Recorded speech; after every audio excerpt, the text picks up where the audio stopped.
Welcome student, part number 2। बेटा जो इससे पहले हमने देखी फंक्शंस पढ़े थे पॉलिटिकल पार्टी के, और ये नेसेसिटी लगभग सिमिलर से हैं। उन्हीं पॉइंट्स को यहाँ उठाया। मैंने आपको उसमें बताया था फंक्शंस को हम नीड या नेसेसिटी में भी कन्वर्ट कर सकते हैं, इंपॉर्टेंस में भी कर सकते हैं। ठीक है, चलिए बस को पढ़ लेते हैं। This list of function is a sense answer the question about we need political party because they perform all their functions. तो नीड इसीलिए क्योंकि वो सारे फंक्शन फॉलो करती है, तो उन्हीं फंक्शन से हम इसकी नीड की इंपॉर्टेंस बना सकते हैं। देखिए, but we still need to ask why modern democracy cannot exist without political parties. We can understand the necessity of political parties by imagining institution without party. तो एक इसका उल्टा तरीका है कि इसके बिना हम सोच सकते हैं क्या डेमोक्रेसी के बारे में, इसकी एब्सेंस में क्या होगा। देखिए, every candidate in the election will be independent. Her candidate क्या होगा, इंडिपेंडेंट होगा, फ्री होगा, बिना पार्टी के होगा। So no one will be able to make the promise to the people about any major policy change. तो पूरे state के लिए या पूरे कंट्री के लिए क्या वो प्रॉमिस कर सकता है? नहीं कर सकता बेटा वो। ठीक है, then the government may be form but utility will remain ever uncertain. अब देखिए, गवर्नमेंट तो बन जाएगी बेटा, बट हर एक आदमी अलग है, हर एक ओपिनियन अलग है, तो मिलजुल के शायद वो एक अच्छी गवर्नमेंट के रूप में वर्क नहीं कर पाएंगे, उसमें अनसर्टेनिटी बनी रहेगी। Elected representative will be accountable to their constituency, यानी जिस एरिया से कोई जीत का है वो उसी के लिए रेस्पॉन्सिबल होगा, पूरे देश के शायद कोई रेस्पॉन्सिबिलिटी नहीं लेगा, कोई अकाउंटेबल नहीं होगा। But no one will be responsible for the country will be run. ठीक है, तो देश के लिए कोई नहीं होगा रेस्पॉन्सिबल, तो ये कंडीशन काफी खराब होगी। इसलिए हम कहते हैं इन चीजों के लिए बेटा पॉलिटिकल पार्टी की रिक्वायरमेंट है। We can also think about this looking at the non party based election to be panchayat it. In many states, although the party do not contest formally, it is generally noticed that the village gets split into the more than one faction, each of which put up a panel of its candidate. अब देखिए, गांव की बात करें जहाँ party नहीं होती बेटा आपके पंचायत इलेक्शन में, फिर भी हम बात करते हैं उनका ग्रुप बनता है बेटा। और पॉलिटिकल पार्टी की डेफिनेशन में हम कहते हैं ग्रुप ऑफ द पीपल, वो भी ग्रुप ऑफ पीपल है। तो ग्रुप एक पर्सन को खड़ा करता है और एक ग्रुप एक पर्सन को खड़ा करता है। ठीक है, और इस तरह से सरपंच इलेक्शंस होते हैं। तो हम उन्हीं पैनल की बात कर रहे हैं। This is exactly what the party does, और यही पार्टी करती है बेटा। पार्टी बड़े ग्रुप का, पीपल्स के ग्रुप है, और वो अपने आप में एक कहीं ना कहीं पॉलिसी फ्रेम करते हैं और अपने कैंडिडेट्स को खड़ा करते हैं। देखिए, that is the reason we find political party in almost all country of the world, whether these countries are big or small, old or new, develop or developing. तो कैसा भी कंट्री हो बेटा, वहां कोई ना कोई पॉलिटिकल पार्टी आपको मिलेगी इलेक्शंस को स्मूथली रन करने के लिए और देश चलाने के लिए, गवर्नमेंट चलाने के लिए। The rise of political party is directly linked to the emergence of representative democracy. और जब से रिप्रेजेंटेटिव डेमोक्रेसी आई, क्योंकि कंट्री काफी बड़े हैं बेटा, तो डायरेक्ट इलेक्शन पॉसिबल नहीं, तो इनडायरेक्ट इलेक्शन है, रिप्रेजेंटेटिव हम भेजते हैं, वो हमारे लिए वर्क करते हैं। तो इसके साथ साथ पॉलिटिकल पार्टीज की इंपॉर्टेंस बढ़ती गई और हर कंट्री में ये पॉलिटिकल पार्टी राइज हुई। As we have seen, large society need representative democracy. As society become large and complex, they also need some agency to gather different views on various issue, represent these the government, और वो government को represent करे। ठीक है, so they needed some way to bring various representative together so that the responsible government could be form. तो अपने relative के basis पे वो गवर्नमेंट फॉर्म करते हैं। And they need to mechanism to support to restrain the government, make policy, justify और oppose them. तो ऐसा वो कहीं ना कहीं सिस्टम बनाते हैं जिसमें गवर्नमेंट बनती है, गवर्नमेंट पॉलिसी बनाती है, जस्टिफाई भी करती है और लोग उसको अपोज भी कर सकते हैं। Right, so political parties fulfil these needs and they ever representative government has. तो ये कहीं ना कहीं सारे नीड्स की फुलफिल करते हैं और एवरी रिप्रेजेंटेटिव गवर्नमेंट लगभग ऐसे ही है बेटा। We can say that parties are necessary condition for a democracy. Democracy सब इंपॉर्टेंट कंडीशंस है। तो बेटा इसमें एक चीफ इलेक्शन कमीशन का भी कई बार क्वेश्चन आता है, तो उसका एक डाटा नोट कर लेना प्लीज बेटा। अभी अगर एट प्रेजेंट बात करें, सुनील अरोड़ा हैं जो 2 दिसंबर 2018 में बेटा हमारे चीफ इलेक्शन कमिश्नर बने थे। और इसका एक क्राइटेरिया है चीफ इलेक्शन कमिश्नर की रिक्रूटमेंट कब तक होगी, तो उसमें है कि एक तो उसको 64 एज उसकी मैक्सिमम है, सॉरी 6 ईयर तक वो सीईसी रह सकता है, उसके बाद रिटायर होगा, या फिर उसकी एज 65 हो जाए तो रिटायरमेंट होगा। दोनों में जो भी कंप्लीट होगी उसके बेसिस पे रिटायर होते हैं। पहले हमारे सीईसी चीफ इलेक्शन कमिश्नर सुकुमार सैन थे बेटा। इसका एक असाइनमेंट पीडीएफ आपको दे दूंगा बेटा, मैं लर्न कर लेने। पहले सुकुमार सैन थे और राइट नाउ हमारे हैं सुनील अरोड़ा। ठीक है, कौन है? सुनील अरोड़ा। इनसे पहले थे ओम प्रकाश रावत। सुनील अरोड़ा हमारे 28 सीईसी हैं। अब देखिए बेटा, यहाँ पिक्चर पे मैंने रोक दिया। ये पिक्चर में कई बार क्वेश्चंस पूछे जाते हैं। पहले एक्टिविटी बीजेपी महिला demonstrate against the price of onion, ये ऊपर ऑनियन प्राइस के ऊपर है, डेमोस्ट्रेट कर रही है। सेकंड की बात करते हैं, mister distribute 1 lakh rupees cheque to family hooch victim, hooch होता है बेटा जो जहरीली शराब पी के लोग मरते हैं, ठीक है, उनके अगेंस्ट लोगों को पैसे बांट रहे हैं। और तीसरा है activity of CPIM, CPI, OGP and JD take out the rally Bhubaneswar, यानी उड़ीसा की बात करें, against the POSCO, the Korean steel company. POSCO का फुल फॉर्म है पोंग आयरन स्टील कंपनी, इसको लिख लेना प्लीज। कोरिया की कंपनी इसका अपोज किया था बेटा, और permitted by the state government from Orissa and the feed steel plant in China and Korea.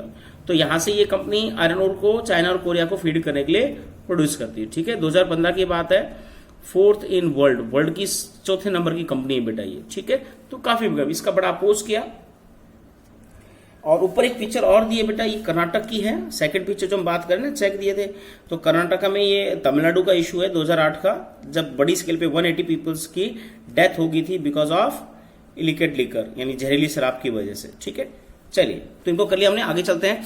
How many party should be, अब आपने पार्टीज पढ़ ली बेटा। अब बड़ा नेक्स्ट क्वेश्चन आता है, कितनी पार्टी होनी चाहिए, 1, 2, 3 या ज्यादा। देखिए, so in the democracy any group of citizen free to form a political, democracy सब फ्री है, तो अधिकतर बात करें जो इंडिया टाइप की डेमोक्रेसी जहां काफी फ्रीडम में राइट्स दिए हैं, तो यहाँ पे मल्टी पार्टी सिस्टम मिलता है। कुछ कंट्रीज जहां लिमिट्स है डेमोक्रेसी पे, एक अच्छी डेमोक्रेसी, अच्छी गवर्नमेंट चलाने के लिए उन्होंने कहीं ना कहीं वहां 2 पार्टी ज्यादा वर्क करती हैं, और अभी भी कुछ अपने आप को शो ऑफ करती हैं, तो सिंगल पार्टी गवर्नमेंट भी है बेटा। चलिए, तीनों के बारे में पढ़ेंगे। In this form sense, there is a large number of political parties in each country. More than 750 parties are registered with the Election Commission. ये पुराना डाटा बेटा, अभी ये इंक्रीज हो चुकी है, इसका डाटा आपको असाइनमेंट मिल जाएगा। But now all these parties serious concern in the election, सारी सीरियस नहीं है बेटा, इसमें कुछ ही पार्टीज बनी है, 750 पार्टीज तो बनी नहीं है, बट सारी इंपॉर्टेंट नहीं है।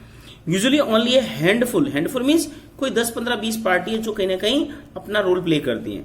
Party effective in the race in the win election in the form the government. So the question then is how many major और effective parties are good for a democracy, कितनी party होनी चाहिए। In some countries only 1 party, but इनको लिखना party system की question बनता आपका 3 marks का, बड़ा अच्छा। और ये इसके एग्जाम्पल और या पार्टी के नेम्स, ये बहुत बार क्वेश्चन आता है एनटीएससी में। चलो इसको नोट कर लेना। इन सब countries only 1 party allowed to control, कुछ कंट्रीज जिनमें एक ही पार्टी होती है, run the government, and they are called 1 party system. इसको क्या बोलेंगे हम, 1 पार्टी सिस्टम। चलिए, come to the next please. ऊपर आ जाइए। In class 9 we noted that China only the communist party is allowed to rule. हमने उसमें एक केस स्टडी पढ़ी थी 2nd चैप्टर में, याद हो तो चाइना ऐसी कंट्री जहां कम्युनिस्ट पार्टी एक ही बेटा और वही अलाउड होती है, या उसकी कोई उसकी अलाइंस पार्टीज को वो कहीं ना कहीं एज ए मेंबर खड़े होने देती है और किसी को परमिशन नहीं देती है।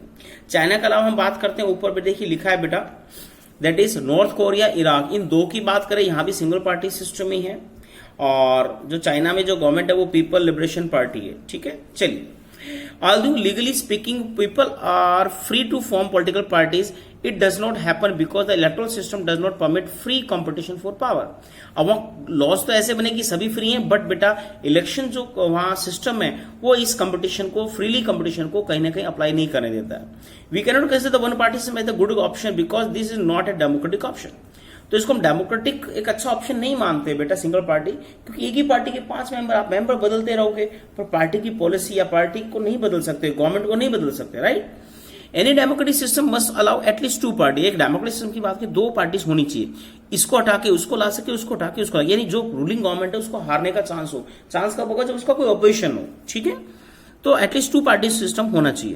Provide a fair chance for the competing parties come to power, तो कंपटीशन होना चाहिए और दूसरी पार्टी पावर में आ सके, ये चीज जब तक होगी तब हम उसको डेमोक्रेटिक कहेंगे। चलिए, in some countries power usually change between 2 main parties. अब कुछ ऐसे कंट्री फेमस है जहां 2 बड़ी पार्टीज में बेटा पावर चेंज होती रहती है। इंडिया में भी कुछ टाइम ऐसा रहा है, बीजेपी कांग्रेस ऐसा रहा है बेटा। कुछ स्टेट है, राजस्थान आपका बेस्ट एग्जाम्पल है, नेबरिंग स्टेट है, जहां पे बीजेपी कांग्रेस में हर बार पार्टी चेंज होती है।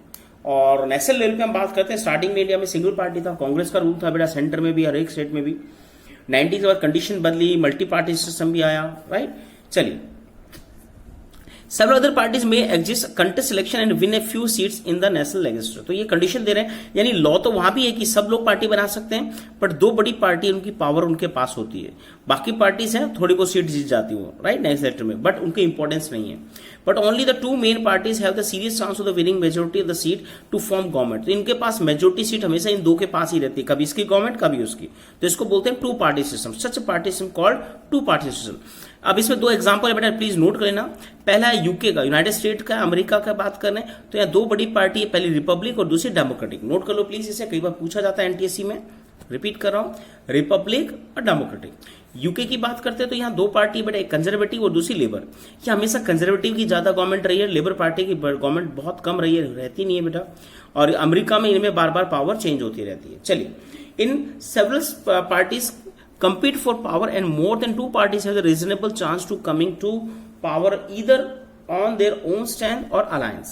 अब तीसरी कंडीशन है जहां दो से ज्यादा पार्टीज के पास पावर होती है, या हम कह सकते हैं दो पार्टी में जैसे ये से तीसरी चौथी जो पार्टी वो अलायंस के रूप में भी पावर में आ सकती है।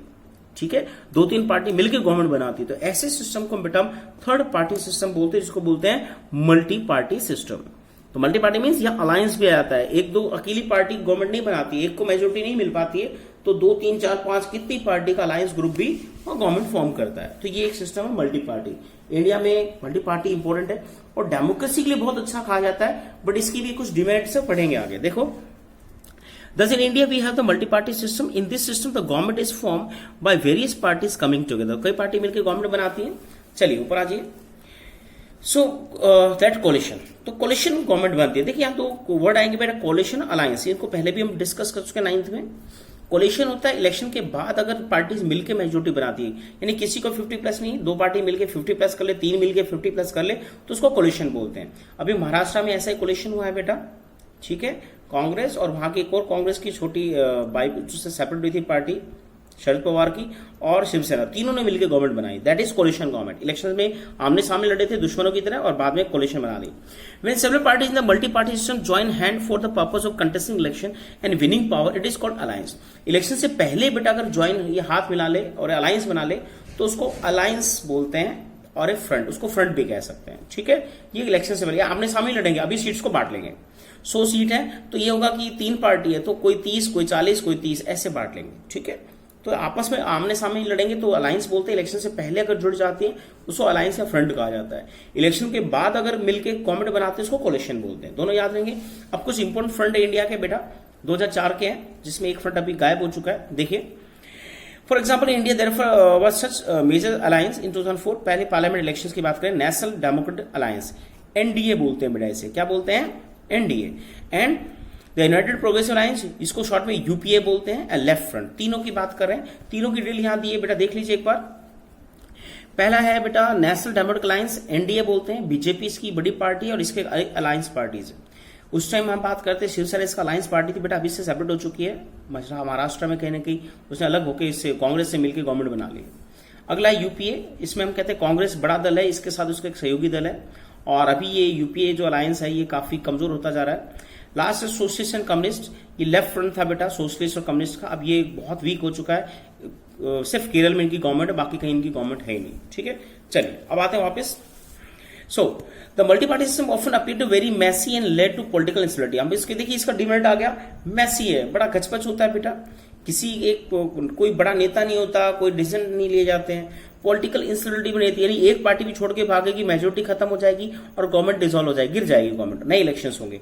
तो पॉलिटिकल इंस्टेबिलिटी बनी रहती है और मैसी है, काफी गड़बड़ है इसमें, बड़े डिसीजन नहीं ले जाते हैं क्योंकि पावर कई पार्टी में डिवाइड होती है।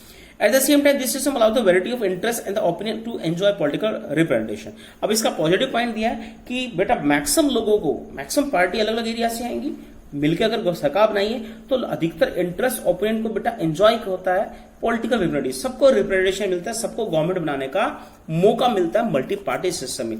इसलिए हम कहीं ना कहीं कहते हैं बेटा डेमोक्रेसी में इसको कहने की अच्छा माना गया, क्योंकि हर पार्टी, हर आदमी गवर्नमेंट में आ सकता है। ठीक है, so which of this is better. अभी इसमें क्वेश्चन है सो इज बेटर, अभी क्वेश्चन ही गलत बता रहा है। देखो, पर the best answer to this very common question that it is not a very good question.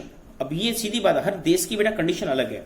हर देश में कहीं 1 पार्टी, कहीं 2 पार्टी, कहीं मल्टी पार्टी, तीनों सिस्टम मिलेंगे आपको। देखिए, तो partition not something an a country can choose, it evolves over a long time depending on the nature of the society, it social and regional division, it history of the political and the system election. तो यहाँ 3-4 चीजें दे दी। पहला है बेटा लंबे time में बेटा evolve होता है सिस्टम इलेक्शन का, क्या होगा वहां। फिर ये वहां की नेचर ऑफ सोसाइटी पे डिपेंड करता है, सोसाइटी कैसी है वहां की, वहां का रीजनल डिवीजन कैसा है, पॉलिटिक्स वहां हिस्ट्री में कैसी रही, हिस्टोरिकल पॉलिटिक्स, और सिस्टम ऑफ इलेक्शन कैसा रहा है। तो उसके बेस पर डिसाइड होता है कि उस कंट्री में सिंगल पार्टी, 2 पार्टी या मल्टी पार्टी सिस्टम होगा। Then these cannot be changed very quickly and each country develop a party system that conditions by the special circumstance. तो स्पेशल कंडीशंस में बेटा ये चीजें अप्लाई होती है. For example in India evolve the multi party system, it is because the social and geographical diversity. India में multi party system अच्छा क्योंकि हमारे यहाँ सोशल डाइवर्सिटी बहुत ज्यादा है बेटा, कल्चर लैंग्वेज में बहुत डाइवर्सिटी, हर एक आदमी को मौका मिलता है गवर्नमेंट में आने का. मल्टी पार्टी सिस्टम है. Such a large country not easily absorb by the 2 और इवन 3 पार्टी. तो इतने बड़े कंट्री में 2-3 पार्टी से हर एक आदमी का इंटरेस्ट या चॉइस या अपॉर्चुनिटीज को नहीं मिल पाती. No system is ideal for all country and institution. Last में कंक्लूजन दिया है कि कोई भी ऐसा सिस्टम आइडल नहीं है जो हर एक कंट्री के लिए अप्लाई. ठीक है, लास्ट में नीचे वही क्वेश्चन सब दिया, इसको पढ़ लेना. 2 पार्टी, मल्टी पार्टी और मल्टी पार्टी सिस्टम. ठीक है, चलिए बेटा यहीं ओवर करते हैं इसको. नेक्स्ट पार्ट में मिलेंगे, पार्ट नंबर 3. Thank you.